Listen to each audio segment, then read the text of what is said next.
y'all. I'm Robin, an alcoholic. First of all, I want to thank Stuart for asking me to speak. He sent me a message yesterday and asked me if I'd speak.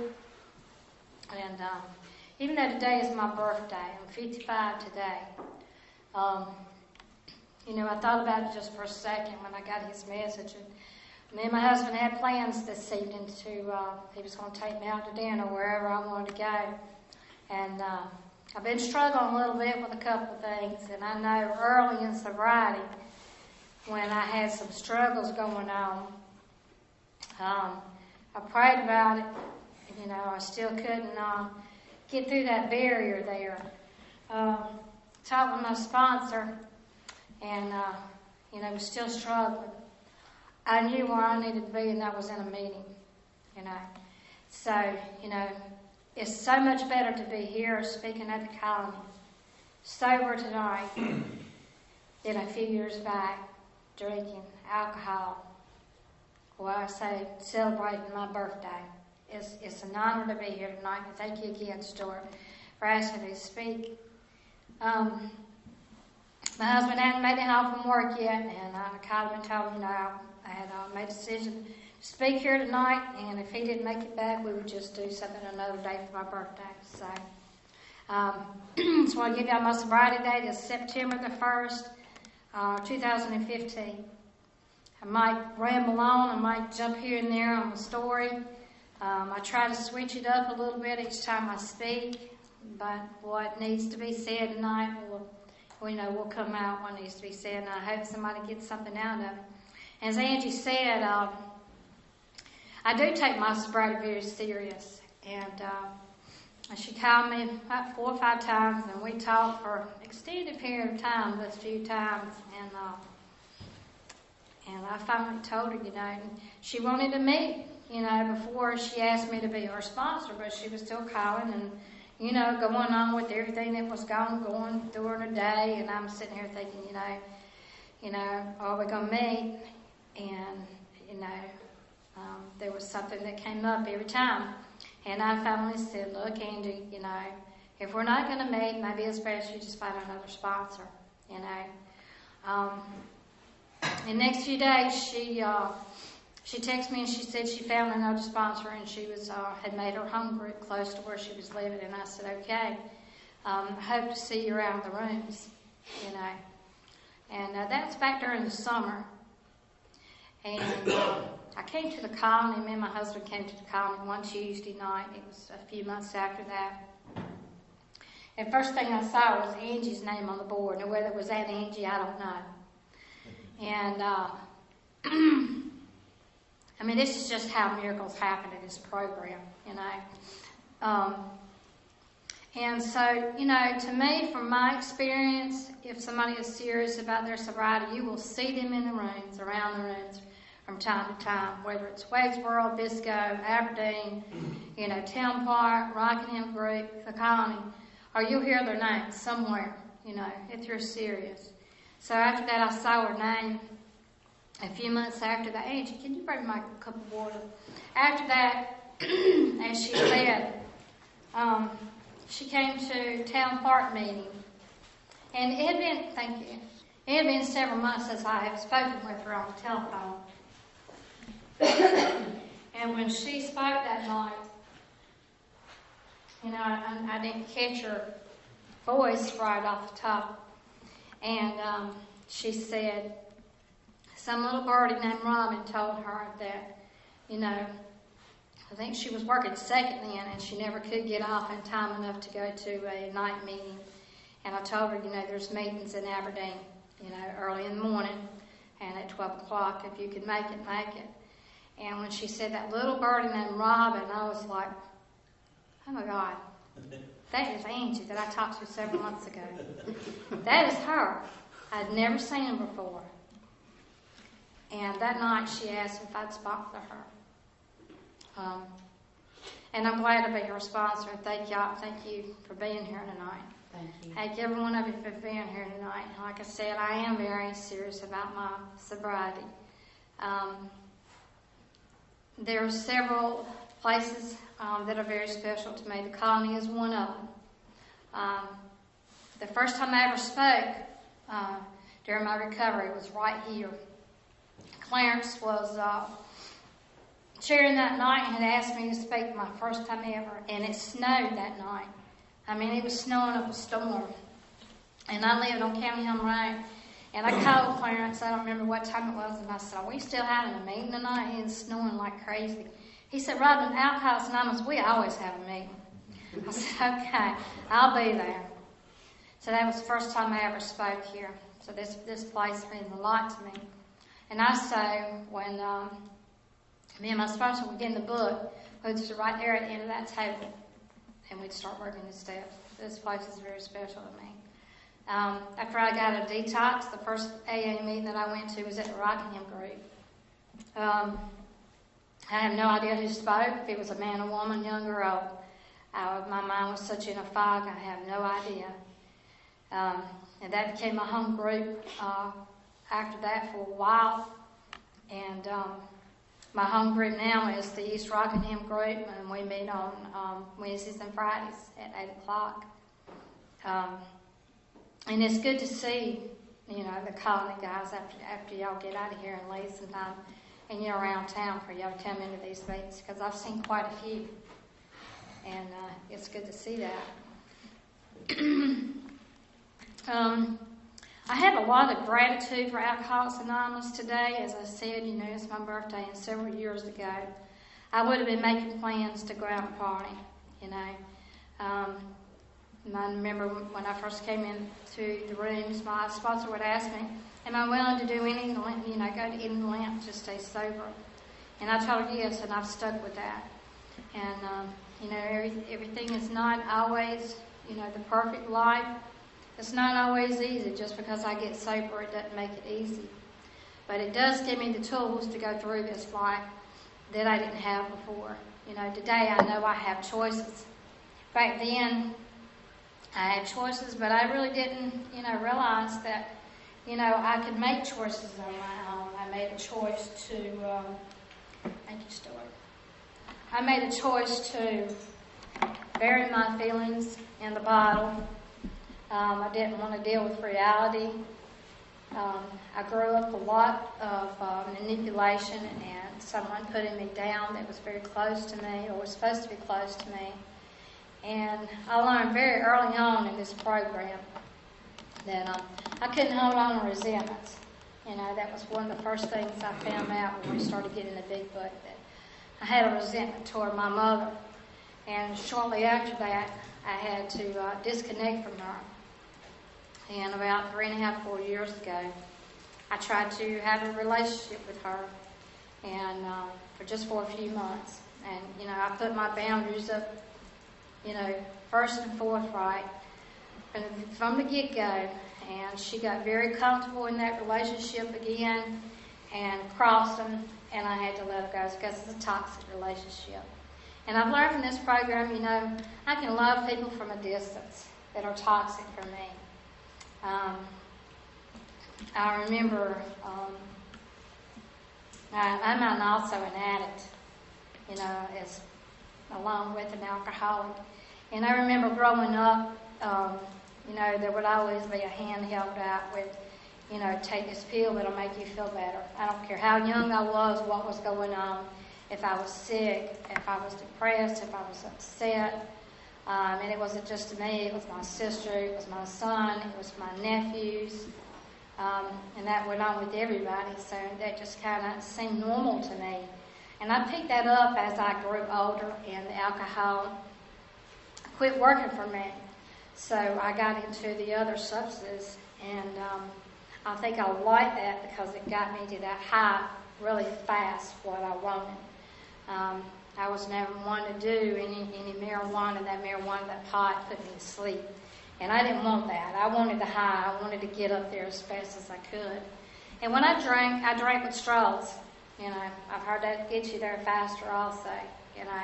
So I did that for a while. And after Angie started coming to the meetings, it's funny how you can come in these rooms and you start talking, and sometimes you either recognize the name or you recognize the face, and you finally start putting things together. Angie and I used to go out to the same club together. And there's a few of them in here that I've seen. I don't remember, but they used to go out there. But it's weird how years later we end up back in the same spot, together. That's God working,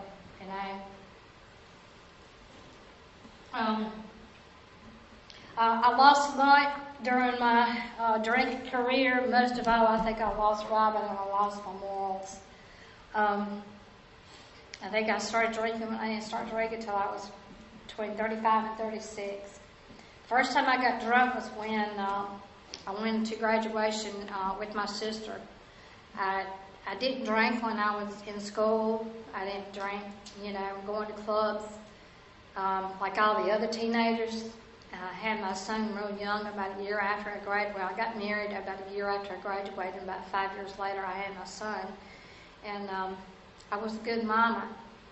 And there was a lot of, things going on there that, I had a lot of resentment towards his dad. His dad left me when I was 3 months pregnant. And, I kind of had to raise my son on my own. And years later, we kind of made an amends together because we were both young, and we were both at each other's throats during this whole time. What should have been the most precious time of my life, being pregnant, was the most miserable time in my life. And I would have thought, out of all the trouble that I got into drinking, I did get a DWI one time, and I think they did take my license for a year. I had to leave my car that night, and I had to call my sister to come get me. But I learned early years ago that I was put in jail twice, and I always said that if I had to do it again, that I could make it. That first time was. Everybody always thought I'd get in trouble being put in jail for my mouth because I had an awful mouth when I was younger. I've learned to tone it down a little bit since I've been in the program. And everybody just knew, that I got put in jail for running my mouth, but it wasn't. It was because I didn't, go by a court order that was put in place. And my ex-husband got fed up with it, took me to court, and the judge sentenced me 30 days to jail. And I got out the next day, and the next time I got put in jail was for trespassing on a piece of property that I owned, but as long as you're there and somebody asks you to leave, if you don't leave, you're trespassing. So they kept knocking at my door in the middle of the night, and I got put in jail. And I always said, if I ever got put in jail again, I can handle it. I know what to expect. But after that, during my drinking time, I got the DWI, had my license taken away for a year. And I think my mentality there, the one time that I did drive my car, I never ever drove my car except for that one night. And that one night, I got pulled. And lost my license for a year.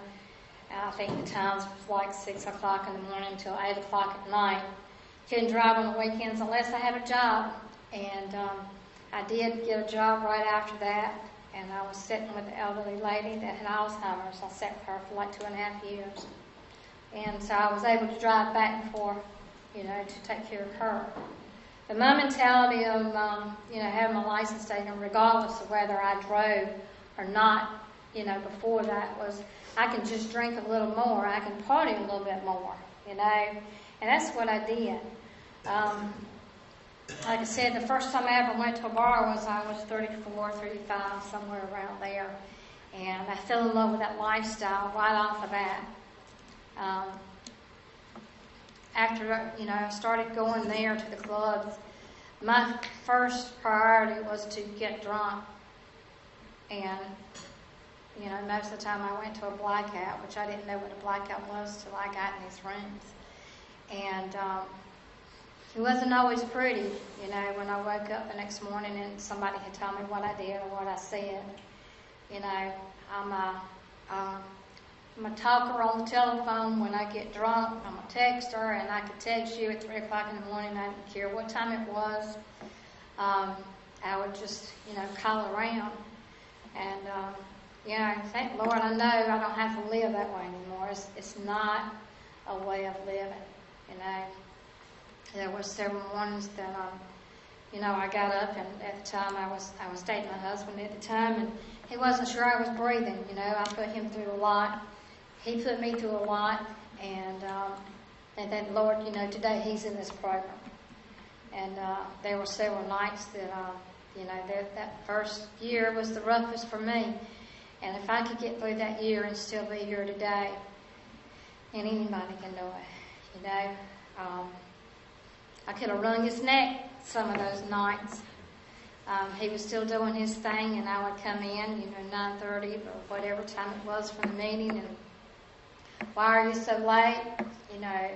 He would go to me with speaker meetings. The meetings hadn't never been that late when I go, and when we would get into it and have arguments, and I could go as far as I could go with the conversation. I'd done all I could do, and I'd get dressed. Where are you going? I'm going to a meeting. That's where I need to be. I need to go to a meeting, and that's what I did. And that's how I got through that first, that rough patch, especially that first year.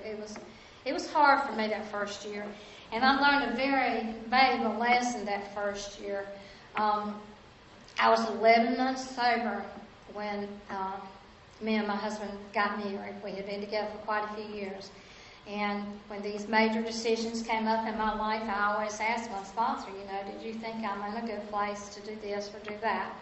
And I asked her about us getting married, and she said yes. And so we got married, and we were going to buy a place at the mountains and move to the mountains. And she said, yes, you're in a good spot. And so I moved to the mountains for about a year. Well, let me tell you, that was an eye-opening right there. I learned very fast. I don't care what kind of meetings it is, whether I like them or I don't. Suit up and show up. Because I went for a period of time to where I didn't go to a meeting for about 2 months. It didn't take very long for that stinking bacon to come back. And by God, I got fired from a job. I got upset and I was crying that last day. The man paid me cash and said, here, I appreciate your help. And just wasn't keeping up, And my husband was working down here in Rayford. I was up in the mountains mostly by myself at the time. But that day, I really had a moment of stopping by the store and getting me some alcohol. Crying all the way home. Nobody would know. Nobody's here. I didn't know too many people around me. We lived up on the mountaintop, up on the parkway, and it really got depressing there because during when it rained so bad up there, like during the summertime, the fog would get so bad that you couldn't see your hand in front of your face. On the parkway, you couldn't. If I got out and went to a meeting, I wasn't sure I could get back because it was so foggy. So I ended up staying in quite a bit up there. But thank the Lord for sponsors, because what she told me to do? Go to the AA Moore County website. You listen to them speaker meetings until you can get out and go to a meeting. And that's what I did. Found some meetings there and found me a sponsor there, and she wasn't, I didn't quite like her as well as I was fond of my sponsor here. And like I said, I fell out of those meetings for about 2 months. And that was a big lesson. And I was still driving back and forth to Rockingham about every other weekend, still coming to meetings here. To me, it makes a difference where you got sober. And this is where I got sober. This is my family. And it just wasn't the same up there. The people wasn't the same. The AA family wasn't the same. So I moved back here after about a year. And I moved back with the intentions of doing something totally different with my sobriety and my recovery. And I did that. I was talking to a few of y'all coming before I came in. I believe it was Brandon that was reading the readings last night and giggling. But he made it through. And, probably the first 9 months to a year of my recovery when I came into these rooms, I didn't read. I was scared to read. I was brought up being with a lot of fear in me, and I was scared. So I just didn't, I didn't participate in a lot of stuff. I would leave out of there and leave all the cleaning to everybody, leave the cleaning to y'all, and just walk out of the rooms. But when I came back from the mountains, I knew I had to do something different because I didn't want to get drunk again. I didn't want to pick up. And that's when I got involved in doing service work and sharing meetings. And I've been doing it ever since, and that's what turned my sobriety around. It's getting out of myself, out of my head, and helping somebody else. I've had a sponsor since I have come in these rooms. I don't feel like I can make it without a sponsor, although I know that sobriety and my action is my choice. It's up to me to, carry on my sobriety and my recovery. But I'm an alcoholic, and I don't know how to sometimes go through those tough situations without having a little bit of suggestions, And a lot of times, once I ask and they give me those suggestions, and I'm thinking, wow, that was really simple. Why didn't I think of that, And it's amazing, how close you can get to these ladies in here. When I first started coming in these rooms, and I was coming here, and I was going to the Rockingham group, and I know a lot of the ladies would sit together, and my sponsor told me to, when I come into these rooms, when I first came in, to get these ladies' telephone number and to call 3 drunks a day. And I was like, what am I supposed to say? They'll know what you're calling for. They'll kind of carry on the conversation. They'll kind of lead the conversation. And that was kind of one of the things I didn't do very much. Like Angie said, I hated to pick up that phone, but I see now the importance of it, That's my network. That's my support system right there, For probably the first 9 months to a year, I didn't put my telephone number on the phone list. I had a fear of men hitting on me and asking me for, whatever, so I didn't do that until I come back from the mountains. There are some people that are not in the rooms for the right reason, and you'll figure that out from the get-go. You'll see who's here for what reason, and for the right reason, for the wrong reason, and it's amazing today what, our topic today, this morning, 11th step, I like to go to the 11th step on Sunday mornings at Town Park at the Rockingham group, East Rockingham group, was willingness. I got to have the willingness, and I think that willingness is just a willingness to say, hey, I'm going to give this thing a try. I don't have to be perfect at it. If I get up here and mess up on a reading, or if I get up here and mess up on whatever, I'm human. I'm an alcoholic, and I know y'all can associate with that. I learned from my mistakes. I try not to take it very serious, as far as, oh my God, I messed up, That gives me a chance to make it right and to learn and to grow. Because if I'm stuck way back here and I'm not wanting to change, guess what? And I could move right back to that little left turn and start back drinking again. A lot of alcoholics, from what I've read, and I remember writing this down in my big book as we was, reading, alcoholics are sensitive people. We are very, what's those words? We're not accountable sometimes. I wasn't accountable when I was drinking by no means. I might tell you I'd do something, and by God, I'm going to be drunk and in my little spot, and I don't want you to bother me, and I'm not going to do it.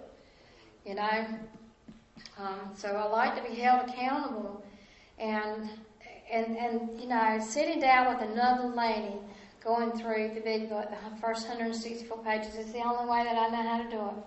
Because that's what was done with me. That's the way my sponsor, when I came in these rooms, that's the way my sponsor done with me. We met here, we met in another place. And that's what we did, and then we got into 12 and 12. I have to have that accountability, sometimes. And I like having, sponsees. It's amazing sometimes, they might not understand it until they start sponsoring other ladies. That I learn a lot, probably a lot more from them than they do from me sometimes, I really do. It's an honor to sponsor other ladies and to help other people. I remember when I was growing up, my mom and dad were divorced when I was very young. And, I've always said I don't remember a lot of time spent with my dad. But as time goes on, I remember little bits and pieces of it, and I think I did spend right much more time with him than, what I was told or what I remembered when I was younger. But what I do remember is he did drink. He drank that Pabst Blue Ribbon beer, and I remember him popping that top on it and pouring salt in it. And I remember seeing it fizzle up, and I'm thinking, what's the point in that, And I don't remember how old I was. I was probably a teenager. I would get these calls from my daddy, making all kind of promises, and he never kept them, And that was really the only time he really got into any long conversations or deep conversations or tried to make any plans, And growing up, I always said I would never do that to my child. I would never do that. And guess what? I did. When I was out partying at the clubs, by the time he turned 15, he decided he wanted to go live with his dad. And that was one of the 2 horrible years that I had in my life when he left. He was at that age, there was nothing that I could do about it. He just had to go and see and figure out for himself. And so I would be out in the clubs and I would be missing him, and I would be in the bathroom crying and, chug-a-lugging a beer and crying and wiping my eyes and, oh, I miss my Brandon. And I'm kind of, God, I was my daddy, and I was doing what I said I wouldn't do. That's not a good feeling, having your parent call you up drunk, and that's the only time that, they're willing to make any plans with you and then, break those promises. It's heartbreaking, growing up. And I love my daddy, and I had a lot of resentments to my daddy growing up until I found out he had cancer and he was dying of cancer. And what was always told to me wasn't always true. As I got older, I figured that out on my own also. But when he was dying of cancer, we all got called to my dad's and my stepmom's house.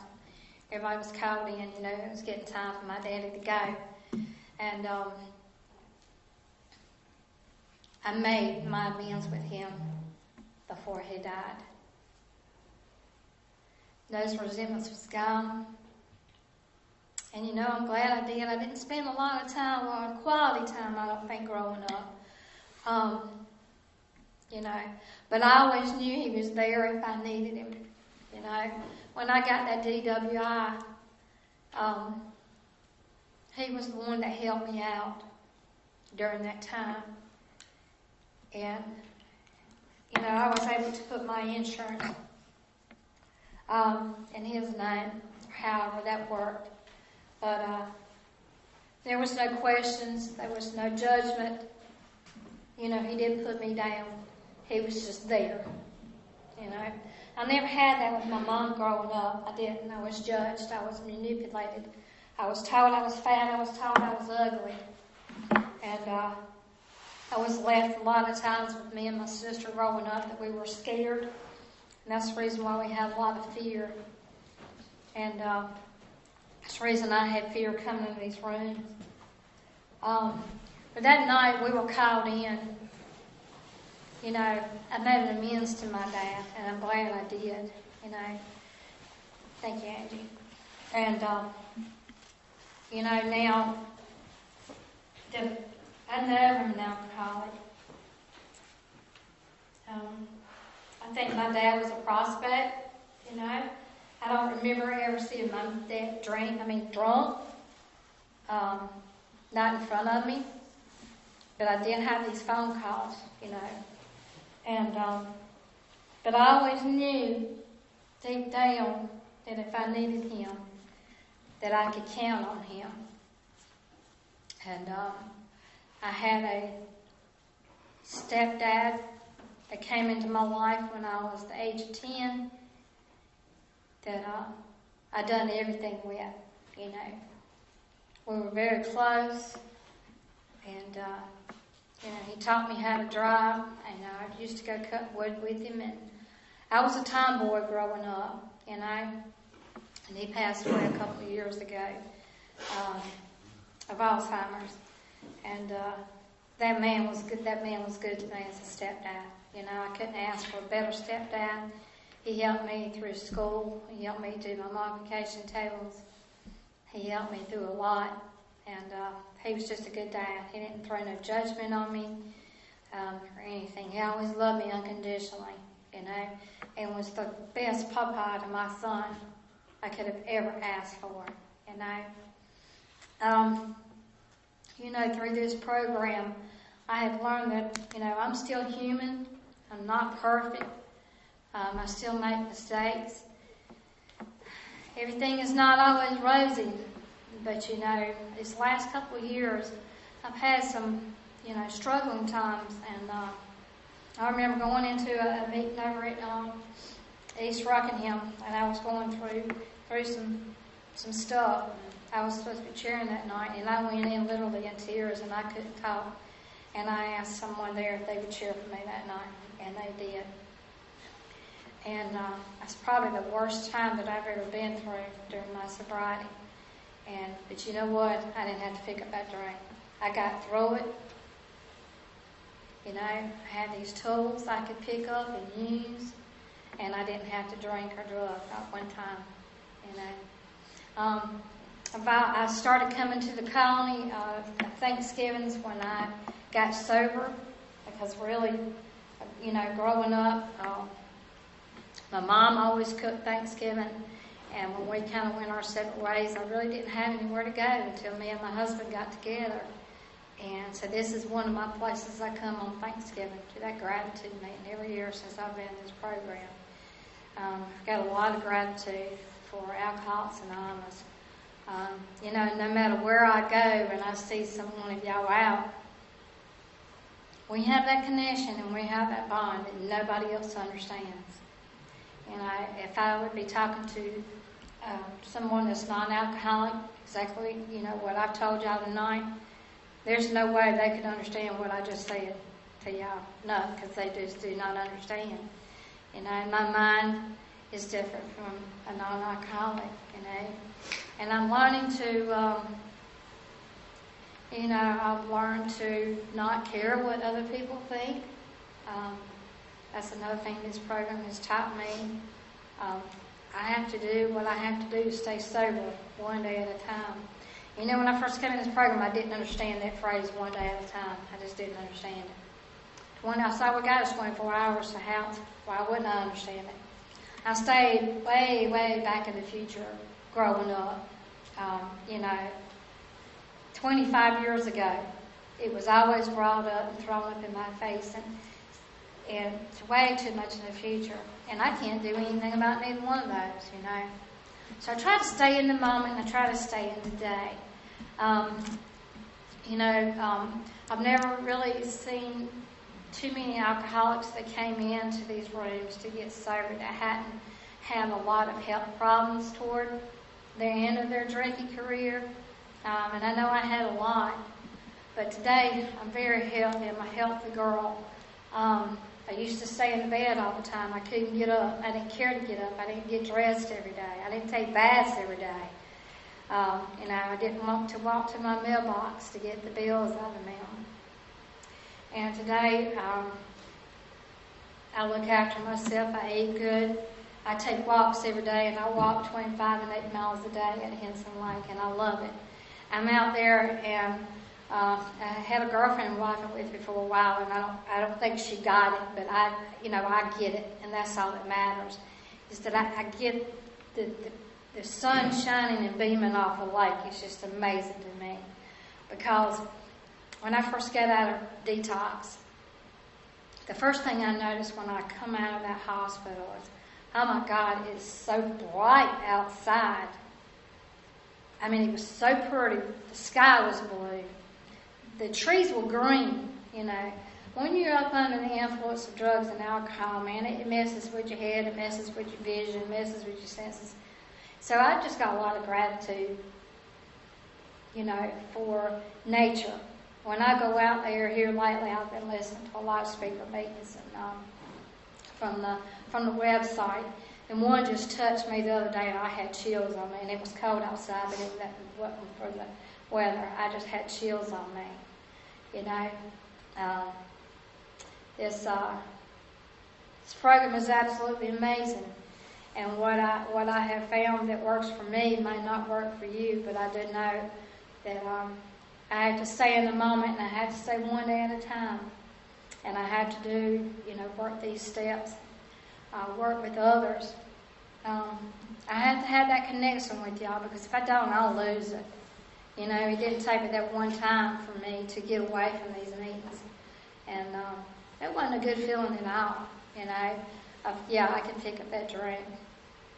And I'm grateful to say that, you know, since I've come in these rooms, I hadn't had to pick up anything. I've been sober ever since. I do take my sobriety, you know, serious. And, you know, I love my sobriety. The way I was living before is no way for anybody to live, you know. I think it was existing, it wasn't living. And since I've come in these rooms, you know, I used to be scared of, you know, a lot of things, as I said, but it doesn't bother me anymore, because I know that since I've come in these rooms, I'm learning that I need to face these fears. You know, that's what keeps me going. Like I said, when I first started cheering, I didn't say anything to anybody. I didn't even mention it to my sponsor. I just jumped in and I'd done it.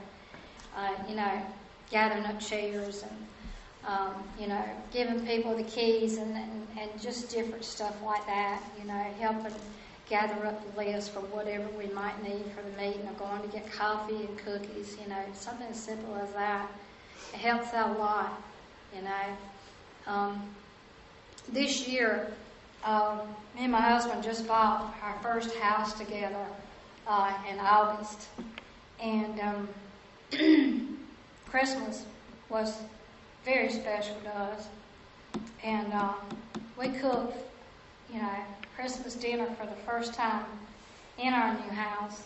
It was very special for us, but we were both sober together for the first time that we had been together. And we've been together for 9 years. That says a lot.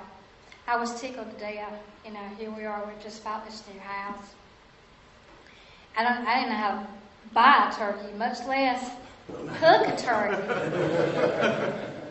But you know, we done it. And I had my stepson and my stepdaughter come over, and they ate Christmas with us. And it was simply amazing. We were both sober. That's a miracle, you know, for the first time we've been together in our lives. And it was special, you know. I'm very grateful to be here tonight. Thank y'all for listening, and hang in there. You guys, it doesn't matter if you mess up, as long as you keep on trying and put that action in there. Have that willingness to keep on trying. And that's what the willingness is, you know, is to have, you know, to try. And it doesn't have to be perfect. I learn from my mistakes. That's how I grow through life, you know. We've got a lot of tools in that tool belt. I didn't know existed until I come into this program. And I know one of the things that works for me, and that's the Serenity Prayer. To me, it covers every aspect of what I need during that time. Thank y'all again, and thank you, Stuart, for asking me to speak. Thank y'all, and that's it. Thank you.